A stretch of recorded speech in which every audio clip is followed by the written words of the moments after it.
Tesla was the scientific genius of the 20th century, and if he was alive today, he'd be the scientific genius probably of the first part of the 21st century.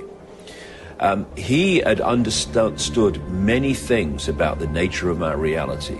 He'd understood about the electromagnetic fields that you can access and turn into usable warmth and power, which the cabal that owns the energy industry of the world has been suppressing, because it doesn't want people to have access to this free energy, which we could have.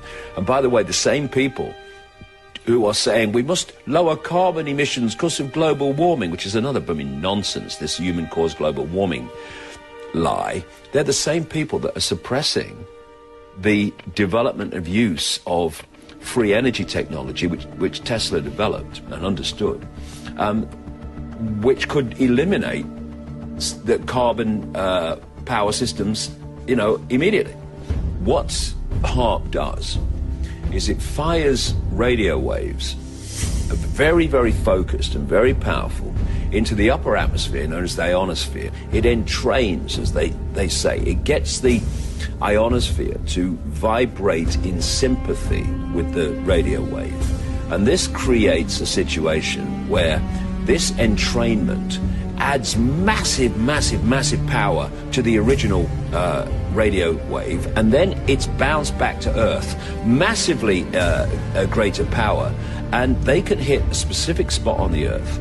And if they can hit somewhere which is vulnerable in terms of earthquakes anyway, and they can do it at a specific frequency, because the earthquakes have a frequency like everything does, then they can cause an earthquake and they can cause a tsunami. And they can cause, with the same principle, they can cause very great extremes of weather, like hundreds of unprecedented tornadoes that appeared in 2007 and killed hundreds of people in America. And, people say, oh, no, you can't mess with the weather, it's ridiculous. Well, hold on a second. There are international treaties which countries have signed saying that it's illegal to manipulate the weather and to use it as a weapon of war. Well, they're not going to have those treaties unless they know it's possible. It's ridiculous. We have a situation where, yes, of course there are natural earthquakes, but they don't all have to be. And you can bomb somewhere from an aircraft, or you can cause devastating earthquakes and devastating weather events. And you can bring countries to their knees that way. And in many ways, people within the establishment, they know that Fukushima and that earthquake and tsunami and everything, they know it was created. It wasn't a natural event. And what that says to them, and what they're saying to them with that event is, if you say no to us, look what we can do.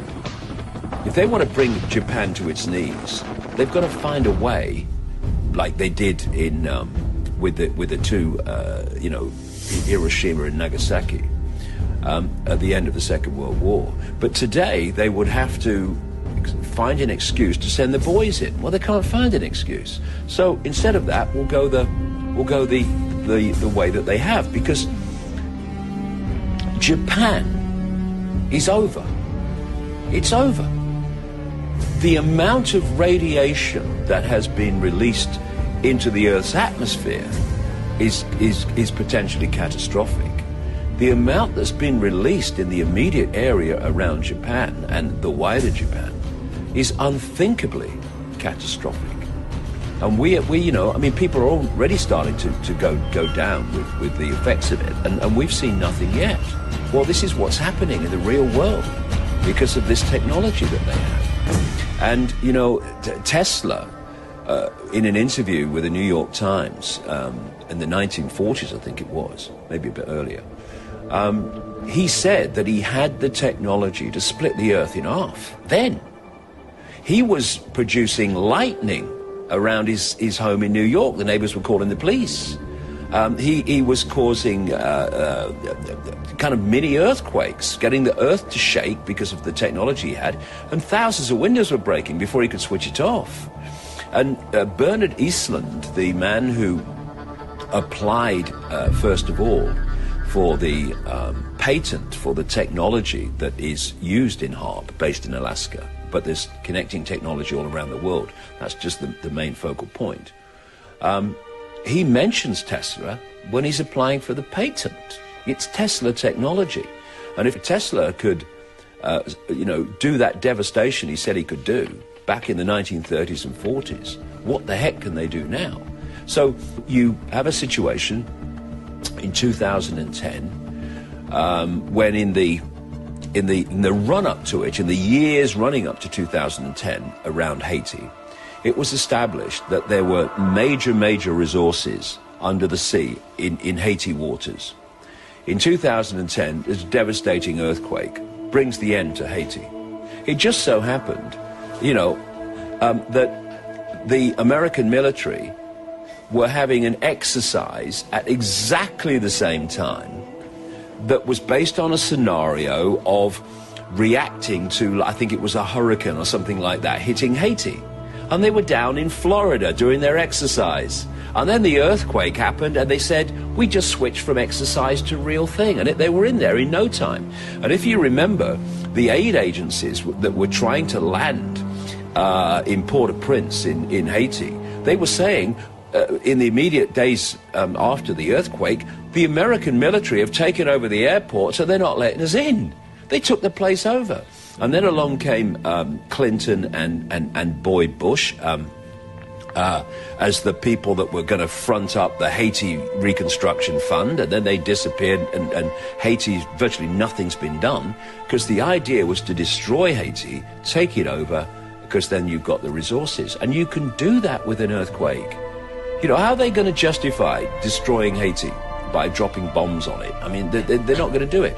But you can do it through HAARP and earthquakes. And scientists who've done research into the effect of what they call ELF waves, extremely low frequency waves, and how they can manipulate us mentally, emotionally, and physically.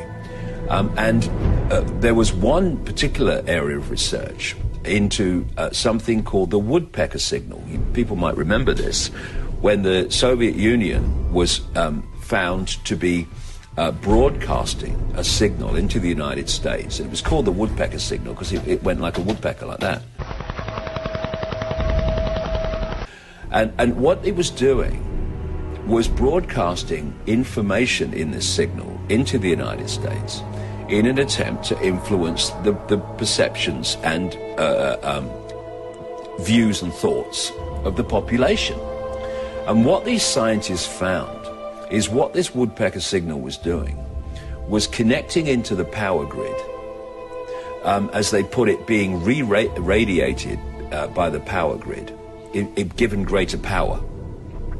And it was going into the homes and being broadcast into the homes through the light fittings.